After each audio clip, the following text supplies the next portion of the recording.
Reading through the Bible in 1 year. Today, day 251. We continue in the book of Job, chapters 12 through 14, Psalm 100, and Revelation, the 13th chapter. Day 251, English Standard Version, beginning today at Job, the 12th chapter. Then Job answered and said, No doubt you are the people, and wisdom will die with you. But I have understanding as well as you. I am not inferior to you. Who does not know such things as these? I am a laughingstock to my friends, I who called to God, and he answered me. A just, a blameless man. Am I a laughingstock? In the thought of one who is at ease, there is contempt for misfortune. It is ready for those whose feet slip. The tents of robbers are at peace, and those who provoke God are secure, who bring their God in their hand. But ask the beasts, and they will teach you, the birds of the heavens, and they will tell you, or the bushes of the earth, and they will teach you, and the fish of the sea will declare to you. Who among all these does not know that the hand of the Lord has done this? In his hand is the life of every living thing, and the breath of all mankind. Does not the ear test words, as the palate tastes foods? Wisdom is with the aged, and understanding in length of days. With God are wisdom and might. He has counsel and understanding. If he tears down, none can rebuild. If he shuts a man in, none can open. If he withholds the waters, they dry up. If he sends them out, they overwhelm the land. With him are strength and sound wisdom. The deceived and the deceiver are his. He leads counselors away stripped, and judges he makes fools. He looses the bonds of kings, and binds a waistcloth on their hips. He leads priests away stripped, and overthrows the mighty. He deprives of speech those who are trusted, and takes away the discernment of the elders. He pours contempts on princes, and loosens the belt of the strong. He uncovers the depths of the darkness, and brings deep darkness to light. He makes nations great, and he destroys them. He enlarges nations, and leads them away. He takes away understanding from the chiefs of the people of the earth, and makes them wander in a pathless waste. They grope in the dark without light, and he makes them stagger like a drunken man. Chapter 13. Behold, my eye has seen all this, my ear has heard, and I understand it. What you know I also know. I am not inferior to you, but I would speak to the Almighty, and I desire to argue my case with God. As for you, you whitewash with lies, worthless physicians are you all. Oh, that you would keep silent, and it would be your wisdom. Hear now my argument, and listen to the pleadings of my lips. Will you speak falsely for God and speak deceitfully for him? Will you show partiality toward him? Will you plead the case for God? Will it be well with you when he searches you out? Or can you deceive him as one deceives a man? He will surely rebuke you if in secret you show partiality. Will not his majesty terrify you, and the dread of him fall upon you? Your maxims are proverbs of ashes. Your defenses are defenses of clay. Let me have silence, and I will speak, and let come on me what may. Why should I take my flesh in my teeth, and put my life in my hand? Though he slay me, I will hope in him. Yet I will argue my ways to his face.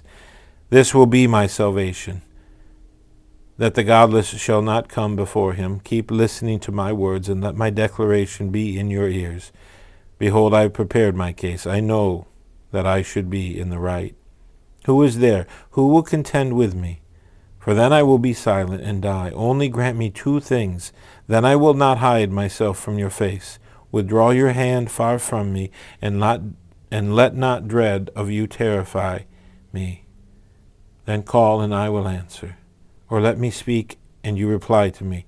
How many are my iniquities and my sins? Make me know my transgression and my sin. Why do you hide your face and count me as your enemy? Will you frighten a driven leaf and pursue dry chaff? For you write bitter things against me and make me inherit the iniquities of my youth.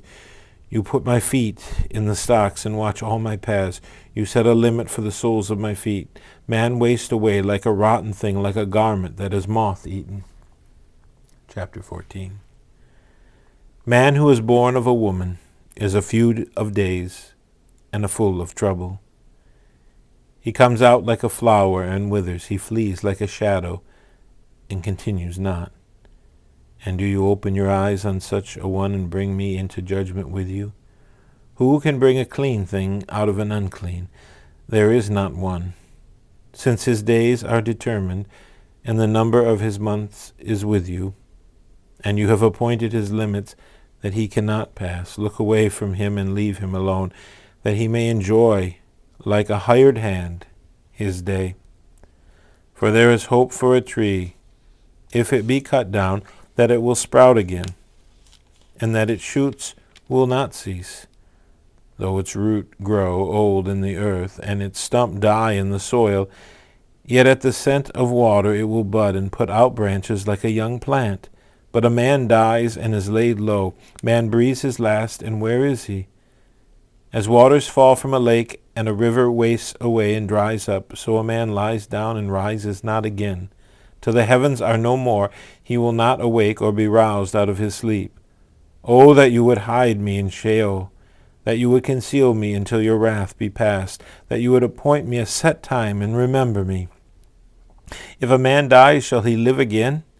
All the days of my service I would wait till my renewal should come. You would call, and I would answer you. You would long for the work of your hands. For then you would number my steps. You would not keep watch over my sin. My transgression would be sealed up in a bag, and you would cover over my iniquity. But the mountain falls and crumbles away, and the rock is removed from its place. The waters wear away the stones. The torrents wash away the soil of the earth. So you destroy the hope of man. You prevail forever against him, and he passes. You change his countenance and send him away. His sons come to honor, and he does not know it. They are brought low, and he perceives it not. He feels only the pain of his own body, and he mourns only for himself. And now Psalm 100. Psalm 100.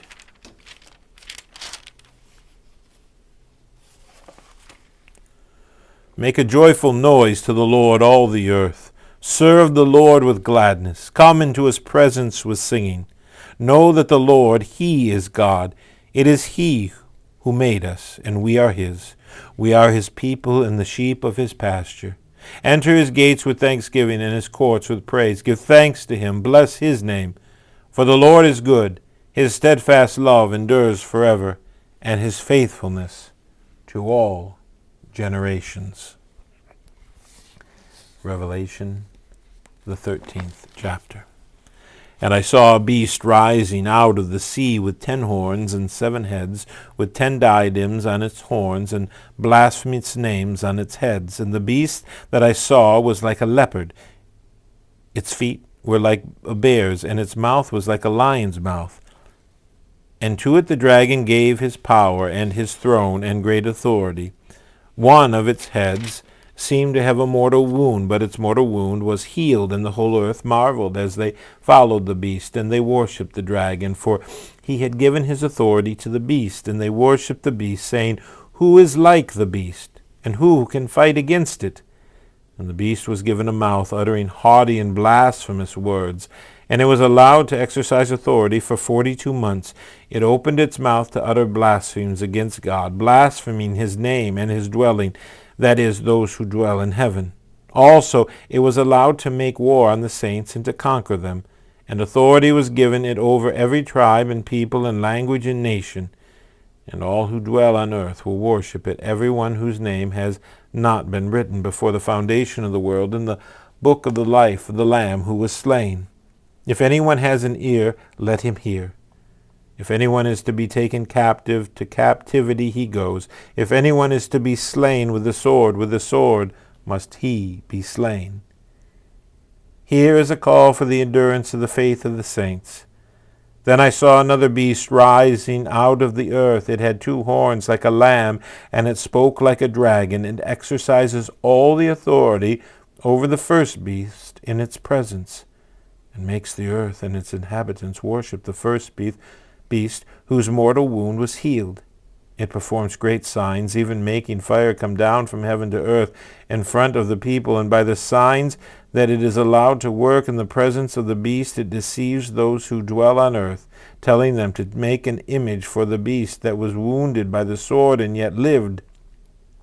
And it was allowed to give breath to the image of the beast, so that the image of the beast might even speak, and might cause those who would not worship the image of the beast to be slain. Also it causes all, both small and great, both rich and poor, both free and slave, to be marked on the right hand or the forehead, so that no one can buy or sell unless he has the mark, that is, the name of the beast, or the number of its name. This calls for wisdom. Let the one who has understanding calculate the number of the beast, for it is the number of a man, and his number is 666. That's the end of day 251, Job chapters 12 through 14, Psalm 100, and the book of Revelation, the 13th chapter.